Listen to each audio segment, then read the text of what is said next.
Welcome, everybody, to another edition of Coffee and Open Source, a place to meet some new friends, have some great conversations, and maybe learn something along the way. I'm your host, Isaac Levin. And if you're enjoying the conversations here, be sure to like, subscribe, follow wherever you're watching or listening. Also, if you or your friends would like to come on the show and chat with me, feel free to reach out to me on Twitter. My handle there is IsaacR11, or you can reach out to me on Mastodon. My handle there is IsaacR11 at fossilnon.org. All right, with that out of the way, let's just get right into it. I'm looking forward to my conversation, seeing each other a lot at conferences, and get opportunity to speak for an hour uninterrupted always is a great time. So let's just get to it. My guest today is Chris DeMars. Chris, do you want to hop on and introduce yourself and talk a little bit about what you're interested in? Yeah. Hey. Hope everybody's doing well. Chris DeMars, Senior Developer Advocate at DigitalOcean, based out of Metro Detroit. Oh, let's see. Doing Yeah. all things DevRel, video content, speaking, building community, because that's what we do. We're ambassadors to the community, and I am here to do my role as such. Yeah. I'm looking forward to kind of where in tech you find like the most interesting pieces, because I think one thing that's great about tech is that like it's very small as it pertains to like community wise, but there's all these little niches that people can get subscribed to, which is pretty awesome. But if people have been paying attention to the show, they love origin stories. They love finding out how my guests get started. So when did you realize that tech was the thing for you? Like, was there a particular pivotal moment that you remember, or is it something just gradually over time? You're just like, yeah, like this tech thing is kind of cool. Oh, well, I started building on the web in '96. Okay. So I started off with QBasic. Like we were learning, like we had an HTML class in school, but we started off I started off with QBasic because we had like old school Macs in the back of the class, Yep. and I still like my a buddy of mine was back there and he was doing a bunch of cool stuff in QBasic, and I was like, oh, what are you doing? And he was like printing out stuff on the screen, and it was responding back in different colors and a bunch of stuff like that. So I was like, oh, I want to learn how to do that. So he told me about QBasic. I got into QBasic, bought a book. Like I got a book for Christmas, I think. And I just started there. Yeah. And then we started having like HTML classes when I was in school at a young age. And I kind of just flipped the script and went that route. And then I just been doing it ever since. So you're looking at 28-ish years if my math is right. So yeah, 96 Yeah. to now, something like that. That's yeah, it's I mean, and you've seen like you think about what the web was like in 96, like very very early web, right? And then like go through web 2.0 and then all the other things. It's pretty awesome. Yeah, like it's pretty crazy like the all of this all the things that we're doing in tech and how the web relates to it now. Like you build apps, and apps more or less are like okay, a device-based presence on the web and so on and so forth. um, so like what was it about the web specifically? Like I think you and I are of a similar age, so like the web approached itself to me in the way where it's like I can make a change and see the results immediately. So like I got the instant gratification. um, Yeah. what was it like for you? I think that's kind of like the same thing, right? Like when it comes to the front end, like I guess the term front end didn't really exist back in '96. If I'm remembering my HTML 4.0 book for dummies, actually it was a for dummies book, which was an amazing book. Like I learned everything I know today because of that book, right? But I think that was kind of what it was, like being able to write some code and then like seeing changes like happen on the screen. You know, back then we didn't have like a hard reload or anything like that where it would just automatically reload on save. But I think that's what it was. It was just building cool stuff and, saying like you did this cool thing, even if it was on Angel Fire, right? That was when I Oh started with man. GeoCities and Angel Fire. It's Yeah. old school, and I used to have a CJB.net domain because I didn't have an allowance, I didn't have the money to, Yeah, to buy a domain. I didn't even know how to buy a domain, right? Or sure. like to host a site. Like I thought you had to work for a company to do stuff like that, or even get a job doing stuff like that. You had to have a degree and work for like a Fortune 500 to be a web developer or a Yep. webmaster, is what we called it back in the day. So I'd sign up for Angel Fire and like get a free .net or CJB.net domain and link those together. And I think that was mostly what it is, though. It was just because I'm more creative than I Hmm. am with like the logic piece of things. Like I've always Sure. been a creative. I got a background as a writer. I just love creativity. So being able to like craft like a UI I think was the cool thing about being able to write the code to make that happen. Um, and being in control of what the user sees is kind of what sparked it off for me. Yeah, it's funny because everything that you just said I relate to so much. Like I had a class in high school where it was like a basic web design class, or like HTML, CSS, and JavaScript, and like the teacher, like it was an online class, and I just sat in like the counselor's office, like at a computer by myself. Thinking back, it's like so wild that they were just like, okay, just kid, here's a computer, just do whatever you want on it. But Right. like I've told this story 1,000 times, so I apologize to anybody who's heard it before. I was a huge Gone in 60 Seconds fan. Like that was like my favorite movie growing up. So like I made like a website completely dedicated to like the Shelby Mustang, and like I just remember like all of like the really cliche like web things that you did back then, like scrolling carousels and like just really ugly UI. And I wish like that I somehow still had that because it would be fun to kind of look back. 'Cause that sort of stuff is to an extent kind of making a comeback, like that sort of retro nostalgia web sort of vibe. Like, do you remember? And here's another thing: did you ever like mess with MySpace like web profile pages? Was that a thing for you too? Yeah, Oh yeah, yeah. yeah, I used yeah. to teach my friends how to modify theirs. Yeah, like the idea of like, oh, like you can make a MySpace profile page so bad that it can like crash the browser, like so Yeah, cool. Um, and then yeah. when I I, was I call that the good old days of the web. Like yeah, I have a conference talk that I've been pitching around, and it has to do with like when the web was fun or something like that, and it takes it back to the old school, like the blink tag and marquee yeah, and under construction signs and animated GIFs and frames and table based layouts and web rings and guest books and counters and stuff like that. Like yeah, that was fun. I remember I'm really still big into reptiles and specifically leopard geckos. I love leopard geckos. sure, And I built a website long time ago. Well, when I was a kid, it was like Chris's leopard geckos, and I had sure, someone like build like a header for me, and so like it was like a square header, and like I would apply to web rings and like win awards for web rings, and I mean, yeah, it was fun. It was fun. Like nobody could see the website, right? It was yeah, angelfire.com slash sure, sure. something something slash something something slash something Yeah, something, like but somebody need to have like the it was fun. exact deep link to get to it, right? Like it wasn't Right. something that was Unless like you had like a cjb.net domain, yeah, then you're good. But yeah. Like the idea of like crawler, like it's here's a spicy question for you. Like you think about back then and how like we're kind of like waxing on like how cool like built the web used to be and building stuff for the web back in the day. And now you think about the web and it's so complex. Like there's a million things going on anytime. And I'd love to get your thoughts. Like when did the web get I don't want to say like hard, but like when did like it start to become difficult to like build on the web, do you think? oh, I think when like Node.js came out, right? Mm, Because now you're just taking a whole other piece of the yeah. pie and adding it, right? Now you have Yeah. JavaScript on the back end. And Sure. Yeah. JavaScript is already difficult on the front end as it is, right? Yeah. Luckily, Yeah. jQuery kind of made it more consumable. Yeah. But like even after all these years, like I'm not a JavaScript engineer. You know what I mean? Like I have Yeah. friends that are, and they can Sure. write flawless JavaScript all day Yeah. long. Me, not so much. Now you're going to throw Node in there, and now I can write it on the back end and figure out how to use like the file system and create like CLIs, and it's like, oh, now it's just more complexity. Yeah. Then you can start building out servers with JavaScript, and now you can do apps, and yeah, JavaScript made it hard. Yeah, it Sorry, is JavaScript funny. Like, I engineers. definitely.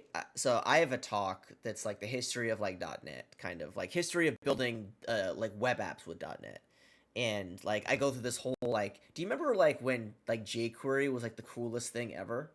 Like Hmm. literally just like you include one file in the website and you have access to literally like everything, right? Hmm. And and I in my talk I joke about how like things went like downhill very fast from there because people realize like how powerful JavaScript is, and Yeah. um, our friend David Pine, like I don't know if he still does it, but he has like a talk on JavaScript, or he used to have a talk on JavaScript, and it was like, you know, I think like the original POC or the original prototype of JavaScript, it took him like 10 days to write or something like that, and now we're at this point where it's like the entire backbone of like e-commerce is built on it, which is pretty wild to think. Yeah. Yeah. And I mean, I think that's why we still have so many issues with JavaScript today because it was written, so quickly. I think what it was 10 days, 7 or 10 days that Brendan Eich wrote that. And, I think a lot of the existing issues at the lower level of JavaScript are because of that, right? And they Yeah. just they've been written over or they've just never been fixed and we just deal with it, right? Yeah. And I think one of the things, I think the beauty of JavaScript is that like it's so extensible, right? But then you start to see like people with opinions, which are great. Opinions are awesome, but they're also opinions are like something else, right? Everybody has one and they kind of stink. Um, like you start seeing like these different implementations of JavaScript to do different things. Like you see these web frameworks come out, right? And then you have like the quote unquote browser wars, and you have all these things, right? Where we're just as technologists, we're just making things substantially more difficult for ourselves. Um, and it's funny because I'm not as versed in the web space, the front end space as you are. Like I'm curious, like how do you stay relevant? Like how do you keep up to date? Because it's like not just all of the different JavaScript framework node stuff, but then there's also like all the CSS stuff that's always coming out, like HTML, like new tags that don't come out but are being more useful in certain scenarios. Like how do you stay relevant? How do you keep track of everything that's going on? Well, that's a great question. I mean, it's super hard to do. Like it is. It's just super hard to do, especially when you're a developer advocate too, right? And if you work heavily in the community space, and I've said this thing for years, and it applies to all different types of things. Like if you're working on A, Mm-hmm. chances are you're not going to be able to keep up with B, Yeah. right? Yeah. Right. Like I do a lot of community work. So a lot of my time is putting together things for the community or doing internal developer relations or working on initiatives and campaigns internally for the community, keeping up with the community and what the community is doing, setting up processes and stuff like that. So I can't always keep up with things. Yeah. Now, when back in the days, being a front end dev, I mean, if your organization is only using React, Mm-hmm. you don't need to keep up with Angular and Vue, right? And Yeah. those other frameworks and libraries. But is it a good idea? Sure, because you never know what you're going to do next. Sure. So I think the best way of keeping up with things, at least for me, and people can have their opinions, like you said, Twitter is the best place for me to keep up on things Yeah. because I follow, a lot of people that work for vendor companies or, work for browser companies or work for the W3. And, with the new stuff that comes out, they're always tweeting about it. Mm-hmm. Right. So if there's new articles that come out, they're tweeted about, or people that write for CSS tricks, new articles are posted, there. So just kind of staying ahead of the game with like you, I think with your network Yeah. is a great way of doing it, right? Because you can follow a bunch of people that aren't working for those organizations, and you might kind of fall back a little bit, Mm-hmm. unless you subscribe to like Reddit or Hacker News or anything like Sure. that, or Hacker Noon. But yeah, I think that's the best way of doing it. Is when you see something, just dive in and Yeah. try to learn it. Yeah. I'm curious. Like, when did you realize that there was like power in building for the web? Right. Like like I don't know like how long you tried. Like you were talking about the Cubase stuff, right? Like how long that kind of stuck around, or were you the second web came in, you're like, you know what, get away with it. Like I want to do Mhm. web stuff, like because it's far more interesting to me. Like when did you realize Yeah. that there's all that power there? I think when the time I got my first gig was was that. So I was freelancing a little bit before I had like my first paying job, Yeah, and I was building tattoo websites. That's kind of how I got a lot of my work done. Was I traded work for work, that's fair. and yeah, I mean, I saw the power of it there. Um, but I think once I started getting paid and saw people that like had established businesses as agencies where you could like you have like a client list of 50 people and you're working on various things over and over and over again. I think that was a big piece to see the power of what you can do when building.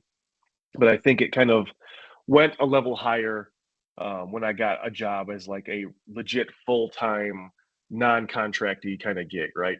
Where you're building an application for millions of people, Yeah, or you're building a website for millions of people, and the stuff that you're putting out there is going to help them pay their bills, like their utility bill, or that's going to help people establish new service for their utilities and making sure that things are accessible. I think that's when I really saw the power of being a builder for the web and the outcomes of what you're building for the users. Yeah, no, I mean, it is pretty crazy to think about how in a very short amount of time too, like, all of these skills translated almost immediately to like ways to make money, right? Like you're talking about freelancing, right? Like the idea is like, oh, like I build websites on the side, for to, so I could feed my tattoo addiction, right? Like this is real. Like um and then eventually it's like, oh, like this can be like a job that gives me like benefits and a 401k and it can pay for my health insurance. Um and like you learned a lot of this on your own, right? Like you didn't go to school for to like learn computer science or learn information systems or anything like that. So I'm self-taught. I did go Yeah. back to college 10 years after high school. I dropped it's a gnarly story. I dropped out of college 4 times.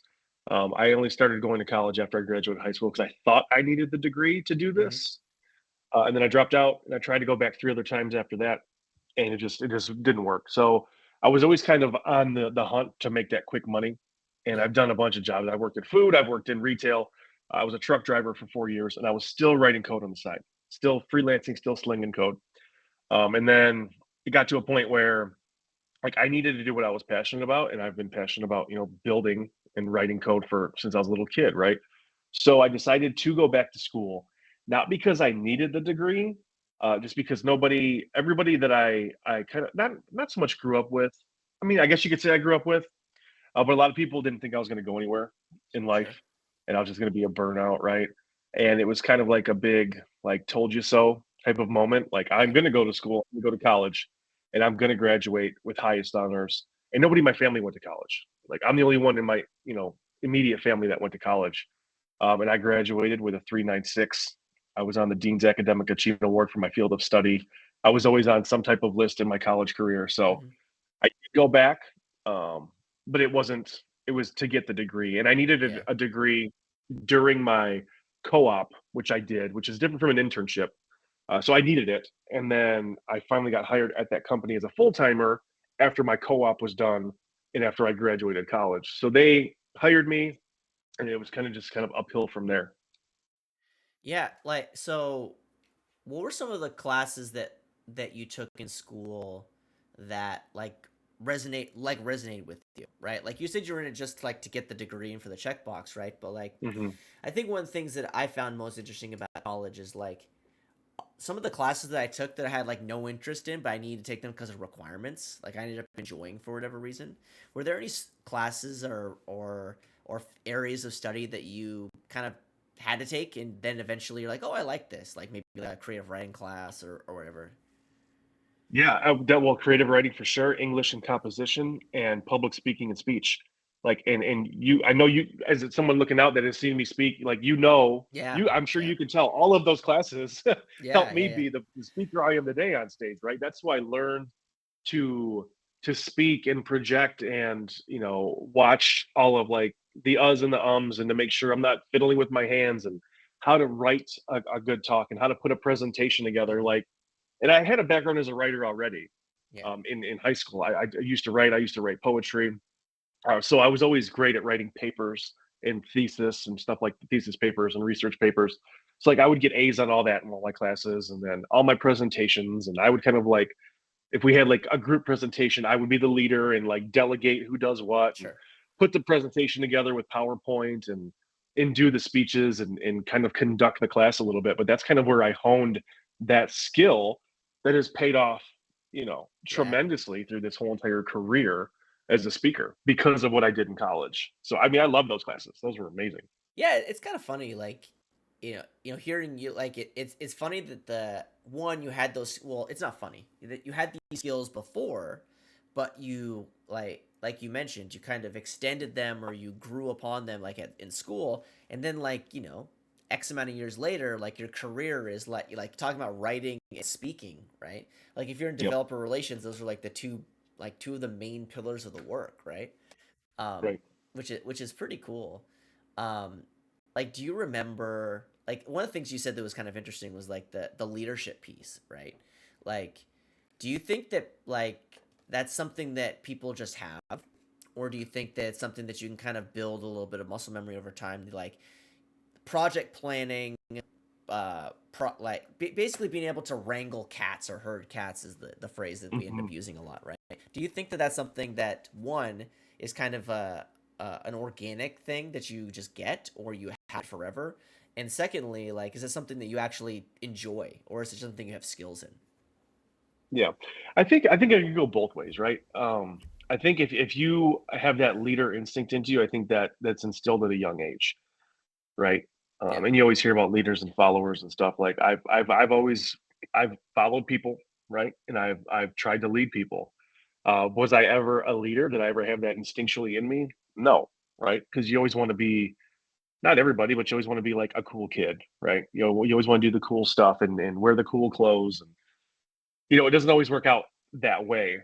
Um, for me, I just kind of learned over time, and I think you're a product of your environment, right? So if you work with great leaders, you start to, take notes, yeah, and you start to kind of remember the things that they're doing. And if they're really great leaders, they're great with coaching. Like, I've read a bunch of different books from various leaders that have told me, like, hey, if you know you need to work on emotional intelligence, or you're not great with crucial conversations, so here's a book on crucial yeah, conversations. And Chris, you're one that wants to do everything all the time, but we need to be strategic about it, yeah, right? So here's a book on strategy, right? So, like, having all those pieces in play from really good leaders, I think, helps shape you in your leadership skills. And I tend to think I'm a leader without being a leader, right? I, hmm, I like to lead people. I like to teach. I like to mentor, but that's also comes with the territory of developer relations, right? yeah, You're supposed to be a leader, right? People look up to you. People are going. You're going to guide people on the journey of software development and web development, right? You want to bring them along with you on that journey, and being able to kind of hone those leadership skills throughout your career, I think, is a crucial piece in that. yeah. No, I agree a ton. So here's a question, like, I think there's a difference between leading and mentorship and like people management, right? Even though there, if you look at Mhm. a Venn diagram, there are some sort of shared responsibility, shared skills. Like, what are your thoughts on people management? Is it something that you think that you'd like to do eventually? Is it something it's like I just don't have the temperament to manage people? Because I have Oh, my own opinions for myself, but I'd love to hear from you. I don't think I could do it. I just Sure. don't think I could do it. Like, it's hard. Like, I've had to do it before for like short stints or whatever, and Yeah. managing other people's time, not even managing other people's time, being considerate of other people's times. Yeah.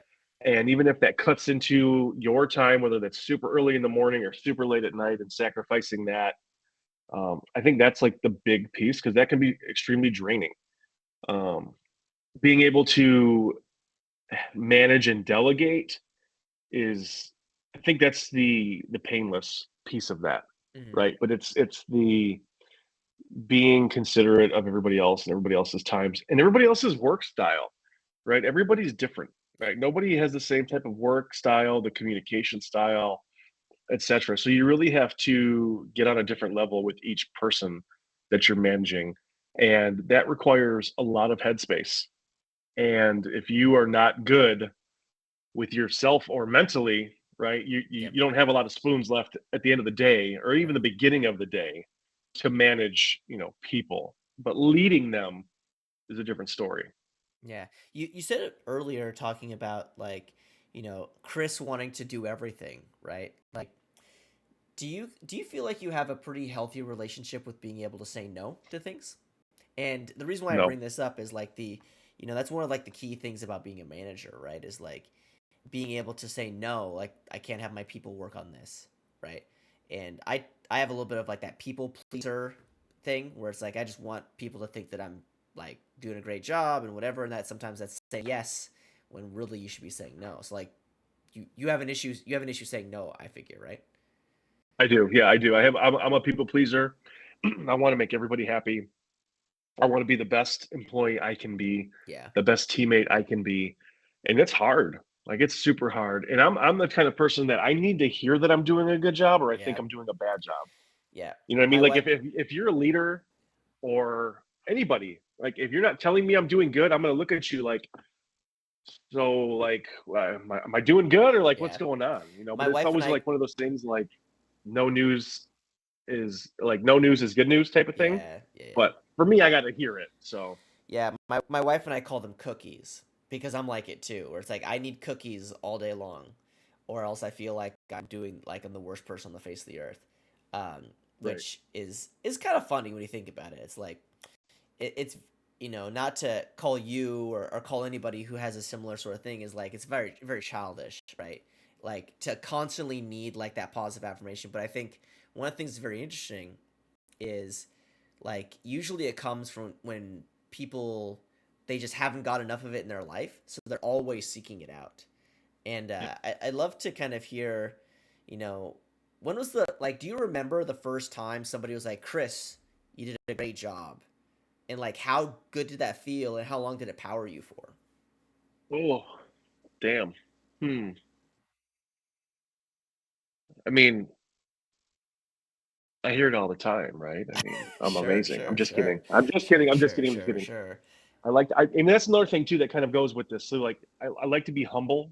And I don't Yeah, like taking credit, sure. even though I Yeah, need to be taking credit. yeah, Like, I want everybody to kind of enjoy the fruit.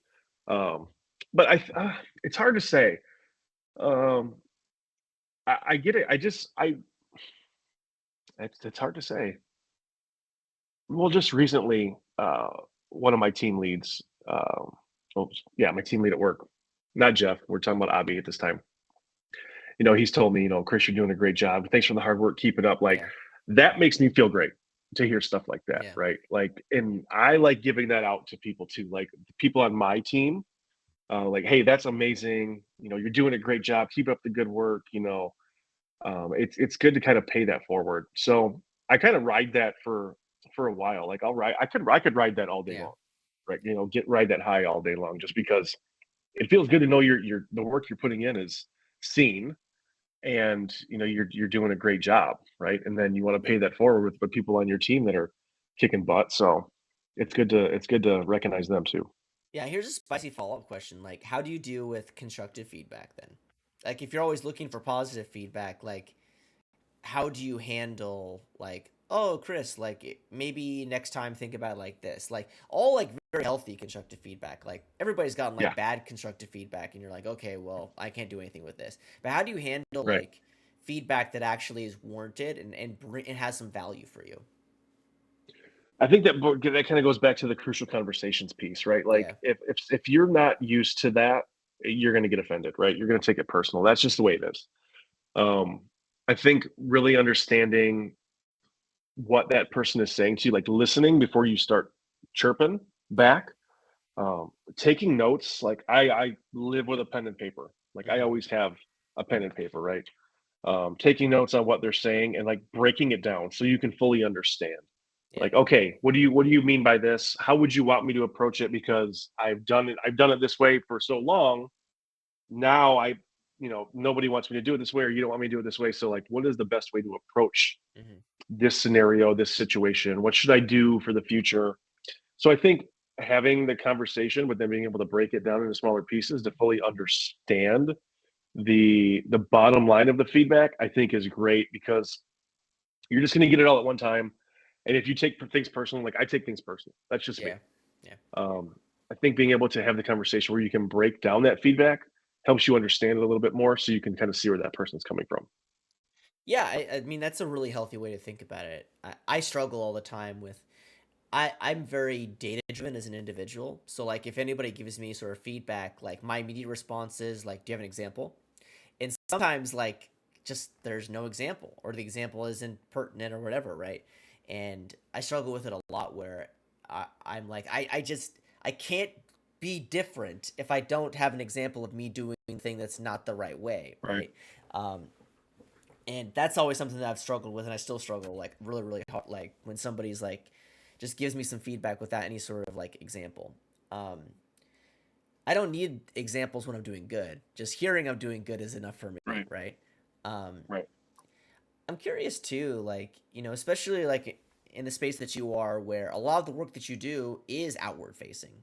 A lot of DevRel, obviously, it's internal, getting stuff for stakeholders and stuff like that. But like a huge piece of it is outbound work, where you're engaging the community and doing these things. Like, how do you handle feedback, whether it's good or bad, coming from more or less strangers or people that you don't really have a relationship with? Like, how do you handle that? Yeah. I think I kind of just go into it the same way if I was getting that feedback, right? Providing, like, listening to what they're saying and then asking questions. Hmm. I mean, literally just have a conversation, Yeah. right? And then once you can start getting on their level and you can empathize with them a little bit, like it's hard to project tone through text, right? If it's a Yeah. Twitter DM, if it's a Slack or a Discord DM, right? Trying to understand the root of the problem, empathizing with them because that's part of developer relations. Like, you have to provide empathy, and I'm a big proponent that you need to be a developer first before you can be a developer advocate, right? Because Sure. if you've Sure. never been in that space, you don't understand the pain points, you don't understand the bottlenecks, right? You can't empathize. So being able to empathize with them and seeing that you're just like them, like you're not on a top of a high horse. You don't have a golden spoon, right, or a silver spoon. You're just like them, Hmm. right? Because you've been there, you've done that. So I think being able to empathize with them, taking that feedback, because I've gotten feedback like that before, like so and so about a product A, right? And I'll kind of break down and see what's going on, and then I'll just document all that information. Ask if I can pass the information on, whether that's anonymously or not. And then I take it to a product team or a design team or an engineering team, provide my feedback that I've gotten through, a community member, Hmm. wait for them to give me the information, and then I'll pass that information back off to the community member. And then once I close that feedback loop, 9 times out of 10, that community member is happy because now they Yeah. have the Yeah. answers to the feedback that they were requesting, right? Or the issues that they were having. So, I mean, you just have to be able to you just have to be open to talk to people. Yeah. Because if you're not, then this part of the DevRel piece, it probably isn't for you. Yeah, I've also noticed too, like people initially come at a situation with frustration, and then like Hmm. the amount of people that you can, like, this isn't the best example, but like you can quote off a ledge, you can talk off a ledge, so to speak, right? Like just by having a conversation with them, like you're saying, feeling their pain points, and then like, oh, is it something that maybe you were going about what your expectations were? Maybe they're a bit wrong. Maybe there's something wrong with the product. Maybe there's something wrong with the documentation, whatever, you right? Um, and then it's always best to just like not engage with people that are going to be toxic regardless, right? Like that's a big thing Yeah. that um I've had to learn a lot over time, because I want to engage with people regardless, right? And there's just some people that are never going to be happy, and it just drags you down, Yeah. right? I'm 100%. Yeah, I'm curious too, like, one of the things that I really appreciate, somebody who's seen you speak and seen how to engage in the community, is like, your passion for accessibility, right? Like why has accessibility been something that has been so meaningful to you to learn more about, advocate for, ensure that people are paying attention to it? Yeah, that's a good question because I've just recently started kind of moving away from the accessibility community, but I do like talking about my why. Um, when I started building on the web, accessibility really wasn't a thing, Sure. Yeah. especially like in the books like you read stuff like that. Because I mean, we were building it on the web during a time when we were using Notepad. There was no Yeah. Sublime Text or VS Code, right? Or Yeah. we didn't have IDEs, text editors. We were uppercasing all of the HTML tags. We weren't indenting anything. We had table-based layouts. We used frames and frame sets. Um, we did everything inline because I started doing this before CSS even became a spec. Yeah. So we were doing everything inline, and CSS wasn't a thing.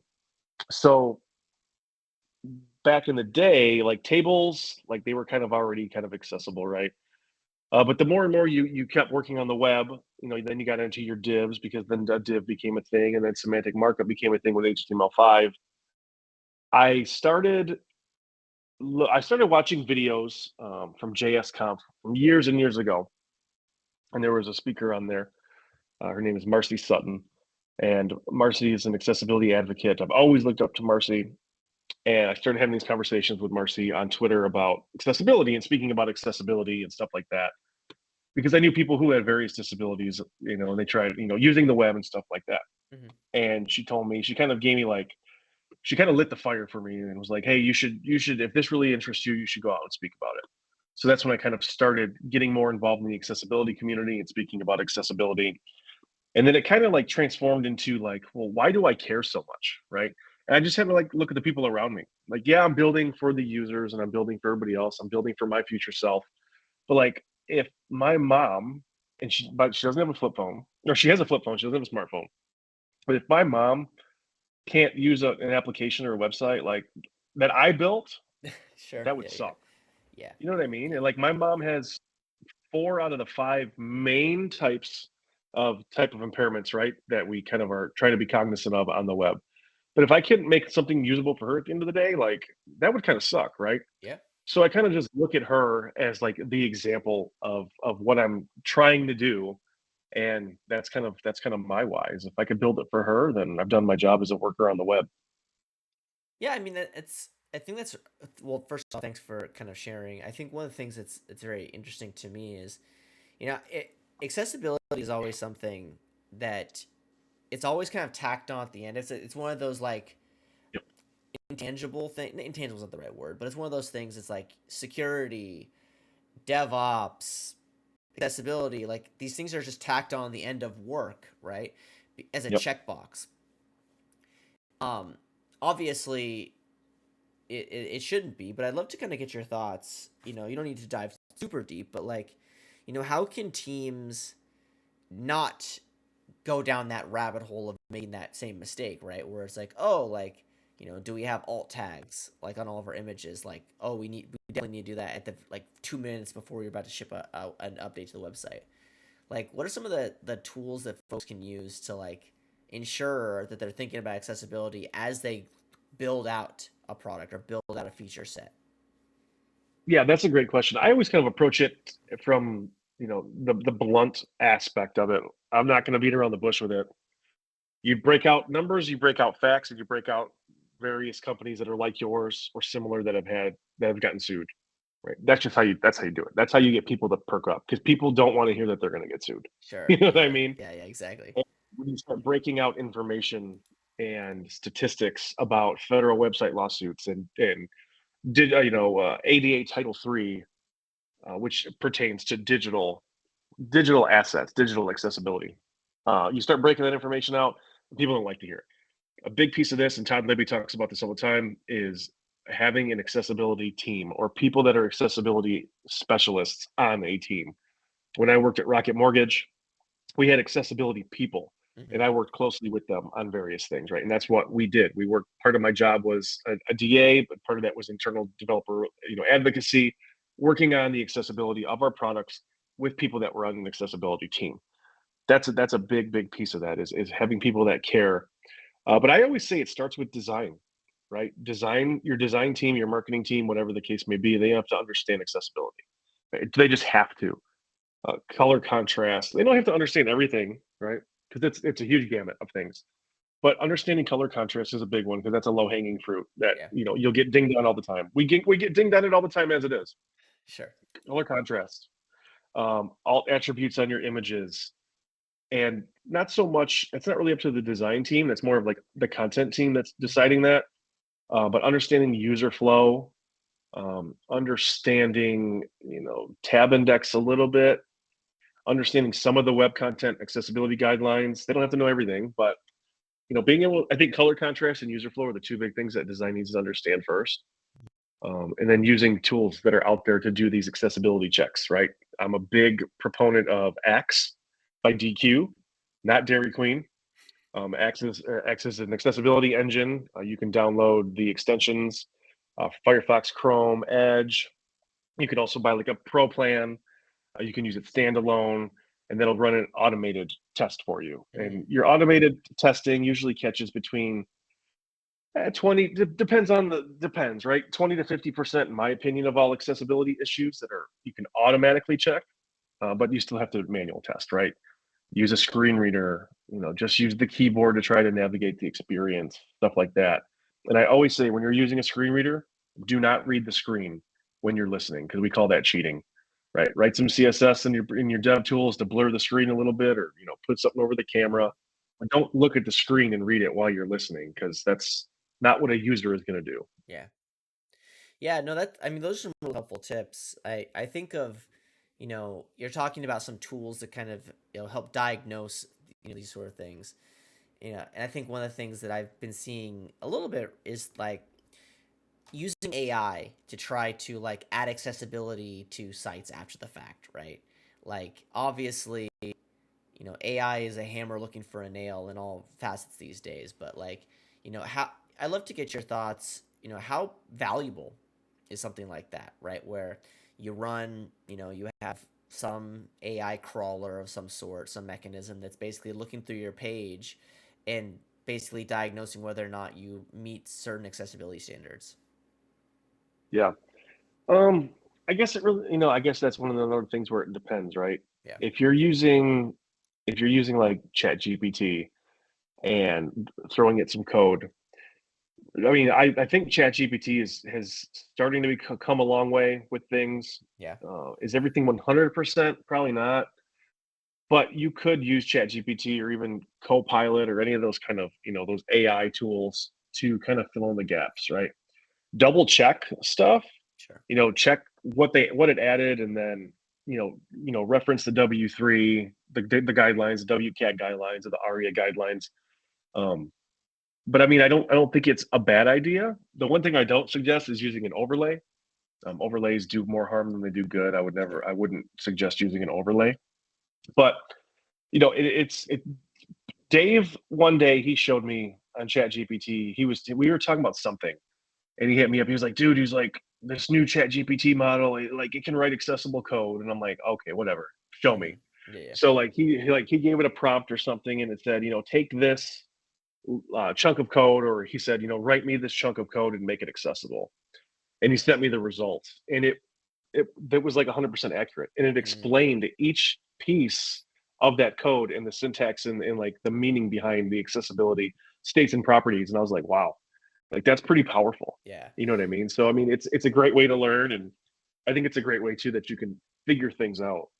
Yeah, the great way to learn I think is really cool. Like, getting you output that you want is I think that's there's value in there, don't get me wrong, but like the why, like to go all the way back to the why, like there I think there's nothing more empowering for somebody than they're looking for an answer and they get that answer, but they also get a reason for the answer along with the answer, right? Right.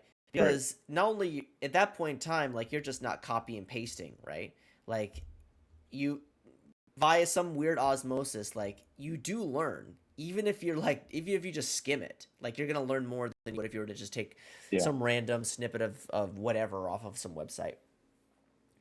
So you mentioned a little bit that you're kind of moving away from the accessibility space. Like I'd love to, get your thoughts as to like what are new areas of tech that you're finding interest in and you want to learn more about these days.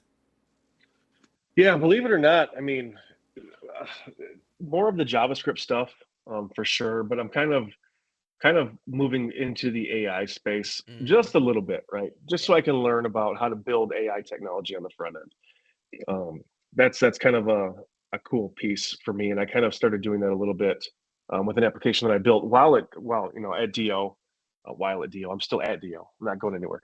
But here at Do, I built an application and I built in like a chat script type of chat body thing into it, which was kind of cool. hmm, Had help from friends all across the community to help out with that, um, that are way more better at building that kind of stuff than I am. sure, So that's kind of fun. I would love to dive into Python. I hmm, feel like it's a lot of the things that I've like videos I've watched and stuff. It seems very, very um, you like entry level friendly, yeah, especially someone that comes from the front end, right? So I'd like to do stuff in that area. We do a lot of our main staple is droplets at Do. So sure, learning how to uh, do more things with droplets and installing things in droplets yeah. You is want to is a just talk about cool what cool little droplets fun are really thing. quick? Yeah, so it's just like a virtual machine, right? You can Yeah. spin up a virtual machine and you can install stuff in it. Like right now, I'm playing around with. We have in our marketplace, you can do like one-click droplets and installs. with a bunch of different stuff. So we have the MERN stack you can deploy to a droplet, and it can spin right up, and you SSH into the server, and you can change stuff around and deploy stuff. So it's pretty sweet. So being able to do cool stuff like that, if you just want a virtual machine up and running, that's pretty cool. And then yeah, that's kind of what it is. I like the DevOpsy space too. Coming from the past couple companies I've worked at, I've been in the DevOps space when it comes to like feature Mm-hmm. flags and Sure, sure. experimentation. But I've always liked the deploy piece of the stuff too, like being able to Yeah, get a website out there, just hit deploy, and boom, it does all the things for you. yeah, Right. Being able to talk about that and show cool stuff that you can do with a platform as a service like that specifically. yeah. It's cool stuff to talk about. Yeah, one thing that I really appreciate about tech is that you can be really deep into a particular area, and then all of a sudden you're like, you know what? I don't know anything about these areas, and you take a little bit of Yeah. time and effort, like what you said you're doing, and you know, the goal isn't to become an expert of everything. Right. The goal is to become more knowledgeable, and then like you plug it back into the things that you always are gonna have passion around, right? And I think the idea that you're talking about is like everything's project based. Like I think that's how you mentioned you learn, right? You learn everything's project based. Like I have to have an idea, I want to put something together, and then I'm kind of like putting all these building blocks, together to build something, right? And I Yep. not to go back on DigitalOcean, but like one of the things I started playing around with them like a year ago because I was curious because I was always hearing this droplet thing, and it's like how basically like yeah, create me a VM, and it's like instantaneous, right? Like it's not Hmm. something where you ask for a VM and you gotta wait like 45 minutes or whatever. Like it's almost instant, which I Right. think is super valuable, especially when you're learning new things, right? Because I think Yeah. one of the things that we struggle with in tech is like we have our developer machine, and like whenever we want to play around with something new, like there's this slight hesitation. It's like, oh, am I gonna mess up my developer machine in the process of Right. like trying out the new thing? So like using some of the more ephemeral like you know compute that exists out there, like super awesome to like play with stuff. Like I use Windows Yeah. Sandbox all the time. I imagine Mac OS has something similar as well, or OS X has something similar.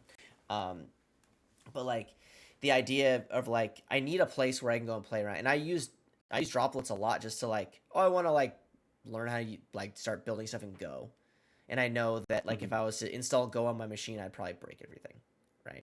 Right. Um, so yeah, like I'm curious too from your standpoint, like do you like since you have a writing background, um like how do you consume content that like written content for learning purposes like blogs and docs? Is that something that you enjoy doing? Do you struggle with it a bit? Like I'm curious to know like how you learn specifically. Yeah. I mean, I like reading blog posts, but like I think I have undiagnosed ADHD. So like if I Google something, I We hate all going do, through like man. All do. 10, right. Like I hate going through 10 different blog posts on the same Yeah. topic and they all say something different. And then you're like, okay, well now I'm overwhelmed because I don't know who's right and who's wrong and what's going to work and what's not going to work. So it's like analysis paralysis, man. Yeah. Like it, and I struggle with that. Like I love tutorials, I love YouTube, I love all that stuff, but I get so sucked into just watching video after video after video after video after video that I don't end up doing anything. Sure. Sure. And I think that's the struggle, right? But I think being able to visually see it like a blog post is a lot easier to consume than a video, right? Because you can see the code and you can sort of copy and paste it if you need to work with it, right? A Yeah. video, you can't copy and paste the video, right? Or you can't Yeah. copy and paste the code that's on the video. So, and if you do get like a GitHub repo provided, now you got to follow along with the video in the repo and like follow along where that, the person's at. And then you got to follow, it's overwhelming. So, Yeah. if I had to choose, I would say written content is a Yeah. little bit easier than video content, but I love my I video content. Yeah, I went on a mini rant about this. This is probably a year ago now, where it's like the amount of time that I've wasted, like just trying to figure out if something is accurate or not. Like, Right. and this isn't a knock on anybody. Like, to an extent, I create content as well, so like I get how painful it is to like keep content accurate. Um, I even like started to research the idea of like building like a Chrome extension that basically would put a banner at the top of blog posts or docs or whatever and say, "This is old. don't look at this anymore, right? Because I think that's one of the things that I struggle with a lot, where I'll Google something and I'll click on the first link or the second link because I'm a shill for like searchers like good SEO, and I'll get to it and like I'll read halfway down and then maybe I'll take a code sample and then like in VS Code it like doesn't build, or like I get some random JavaScript error. I'm like, okay, so now what? Or I get a GitHub repo and then I do like an npm install and it doesn't work. And I got so frustrated that I went this mini rant and I started to research like how can we do better at making sure, not like if we can't do the work to maintain our content, how can we ensure that our viewers aren't tricked by our content after it gets out of date? And I love to get your thoughts as somebody who does create content. Like, are you somebody who's kind of like you update old blog posts, maybe you'll put disclaimers on videos, like, or are you kind of in the house where it's like you'll try as hard as you can to kind of deflect people from the old content to the new content? I think it's important to update stuff when it Yeah, needs to be updated, right? yeah, And like if you have content out there that's old, definitely go in and update it, especially if like there's like a new version of something, you need to sure, update it. sure. But So I you're mean, a lot saying of I like the shouldn't key, take my Angular 2 blog post that I wrote like 6 years ago and update them? just go update all the things, Yeah, right? yeah, right.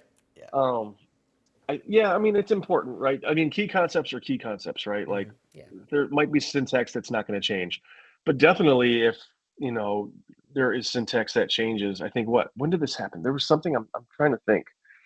What was it? We're talking old school now. So like Bootstrap, like version 1 to like 2 Oh or God. Bootstrap 2 to 3, Yeah, where like like every they version of changed Bootstrap has like, everything. yeah, like I want to say it was 2 to 3 because I remember I was doing like a lot of like boots. I mean, look, I'll be the first one to say that I'm not very good at CSS. Like, and I think a lot of developers kind of feel like that's why I appreciate people like you who get all the CSS. Like, I have a ton of respect for folks like you because it just my brain doesn't work like that.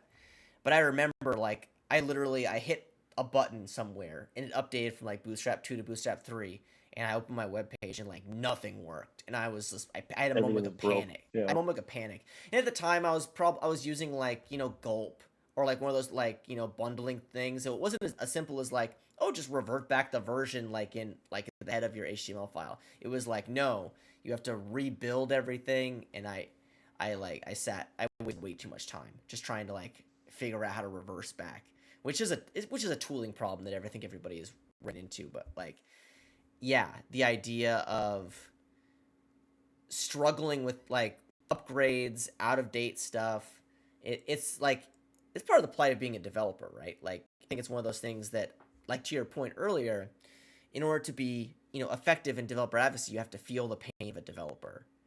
And I love to, I came up with a couple of options. Like, what's like one of the biggest pains as a developer that you think you've had? Oh, biggest pains of a developer. And it doesn't Hmm. need to be like very specific. It can be like, oh, Yeah. upgrading an npm package or whatever. But like, everybody's got that story where they burned like a whole day of their life with like some nonsense, right? And I love hearing those Yeah. stories because I mean, it is good to kind of wax on like the pain of another developer occasionally. Oh, I would say this was years and years and years ago, refactoring a 10,000 line CSS file into custom modules. Like that was fun. That's And like something that we I'm weren't pretty sure that using, AI can help with now, right? Like that's something AI could yeah, easily but help see, with. we didn't have AI then, Yeah, right? We yeah, didn't have exactly, exactly. Yeah, ChatGPT. yeah, yeah. And we weren't using CSS modules. We weren't using CSS and JS or anything like that. Like it was a .NET C# back end. I think they might have been using Bootstrap. It might have been just like a custom rolled out front end, but all the custom CSS that we did write, like it was a 10,000. I think it was 10,000 Ten lines. thousand is wild, And me and man. a That's wild. yeah, and our team was trying to, and because I was on a UI team specifically, that's what we did. We just worked on UI, and I think we tried to like reformat and modularize it and change everything to BEM and SMAX, and I don't even know if we ever got to it because at that point they were like we got thrown on like a team to redesign the website anyways. So like Yeah, it was all sometimes. new and it was Yeah, using so some. it was using what was it using? It was Progress. It was using Forgot what their CMS is. Oh, Sitefinity. We were using Yep. Sitefinity. Yep. So like we were literally rewriting the whole entire website from scratch. And I was kind of in charge of, okay, this is how we're going to do this, right? We're going to build out all these components. They're going to be using BEM and SMAX. It's going to be modular. We're going to be using SAS. So yeah, that was fun. Oh man, like I just love I love the anecdote of like, oh, we tried to like just update our CSS or like make it more readable, make it more maintainable, and the decision was made to just like let's just make the UI different and just start from scratch. Yep. Like I just Yep. love that because it is such a you I've been in those situations where it's like, man, it's just better to just rewrite this. Like Yeah. especially like and again, I'm not a CSS expert, but when you start having like different media sizes, different mixins, and all these different things, like trying to make all those things look good on 4,000 different kinds of devices, it's just sometimes just better to just do it again, right? Yeah. 100%. Yeah, I mean, this is like I've really enjoyed this conversation. One, because I think you and I have a similar vintage where it's like we've kind of grown up with the web in a very specific way, and like seeing all the different ins and outs and how things are have kind of made our lives better, but at the same time made our lives a bit worse. Is it's always nice to chat with people that have kind of been through the same thing.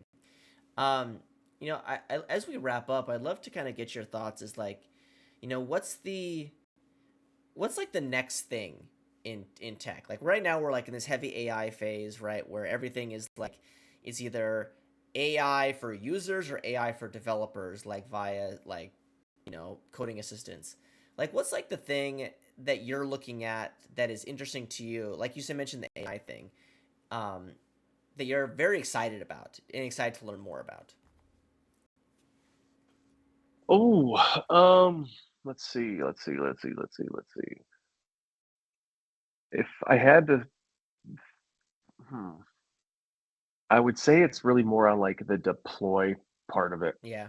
right? The DevOpsy part. Like I love my front end and all that stuff, but I just want to make users' lives less painful, Sure, right? sure. And if we can optimize that whole entire process or like integrate more pieces into the development process, I think that's kind of what I'm looking for. And I know like we're gonna be doing some awesome stuff at DO, Yeah. and we already have awesome stuff out there right now for our users. One of the cool things that you can do, and it's public, it's already public, and I wrote I didn't write, I did a video on it. And I never knew about auto scaling. Like this Mm, was new to me, yeah. what auto scaling was, right? And I set up auto scaling with the app I built using just a regular, like a load balancer, like a quick and easy one that you can use in your terminal. And I started off, giving it like I gave it a threshold. In that platform, I gave it a threshold of like, okay, when you hit this percentage of load, like switch over and create a new node and handle Yeah, the yeah. traffic. And I started off, I was like, all right, let me give it 500 requests. And like 500 requests didn't do anything. I didn't Yep. see any change in the website. Nothing spiked in the auto scaling graph. So I gave it 1,000, and I went up to 1,200 and 5,000. I think the highest I gave it was 200,000 requests. And the website, nothing happened. It didn't crash. I got to watch in real time, like the Yeah. node split off and like handle traffic concurrently. Like that was cool. Like that's cool stuff. And to do that in that platform, it's part of a subscription piece. You have to have a certain subscription Sure. level, but all you do is just check a box and Yeah. enable auto scaling, and it's done for you, right? Yeah. Like there's no other configuration there. You just choose the plan to enable auto scaling. If you have the budget for that and you feel that you need it, you choose the plan, check the box for auto scaling, and boom, it's out of the box. It's set up. Like Be that's cool, and you can do that right now in that platform. be careful, man. You're gonna like, all these sort of cloud concepts, like you're going to it's a very, very deep rabbit hole that like you can not Hmm. climb yourself out of. But I'm looking forward to seeing some of the content you create around this space because it's always good to hear new voices, especially folks that, come from a particular discipline like front end development and like they're hopping into like a whole totally new domain. Like, oh, like I don't know if this works in this particular case because when we build things from the web, we do like it'll be interesting to see kind of how Yeah. all that fleshes out. I'm looking forward to it. And I think, for the folks that are tuning in, I highly recommend if you're not following Chris like on different places, I highly recommend doing so. One, like quality content, not tech related too. Like so, like it's one of those things I highly recommend. You can find the easiest place is probably Twitter, right? So that's Salt and Burnham, so SALTN Burnem, and there'll be some links in the show notes to some other places you can find him. As we finish up, my friend, like, we've been talking for an hour about all the different fun things in tech and what we find passionate about. And I'd love to kind of get your thoughts is like, what's some advice or some, words that you have for people that are tuning in that want to get, that motivation and feel that same passion that you have for tech? Oh, don't quit. Just Yeah. just don't quit. Like keep pushing. Like I'm a big proponent of work-life balance. And you know what? If you want to write code and harness those skills and over, on weekends and nights, like knock yourself out. Nobody's forcing you to do it. Hmm. But if you want it bad enough, no one is going to do it for you. Yeah. You're going to have to make it happen on your own. And you're in charge of your own career and your own destiny, right? So do it, push through, never give up, never quit. Like I have never quit tattooed on my neck. I just it's something just to live by, right? You gotta keep going because nobody's gonna do it for you. That's great. I mean, I can't add anything to that. So, with that, Chris, thank you so much for being on the show. It's been Thank great to you. chat with you for an hour about what you find interesting and how you got started and where you're going. And I'm looking forward to it. And for the folks tuning in live, thank you so much for watching with us. And for the folks listening in the future, thank you as well. So, this has been Isaac Levin for my friend Chris. This has been Coffee and Open Source. Thank you so much for your time. And I hope you enjoy the rest of your day.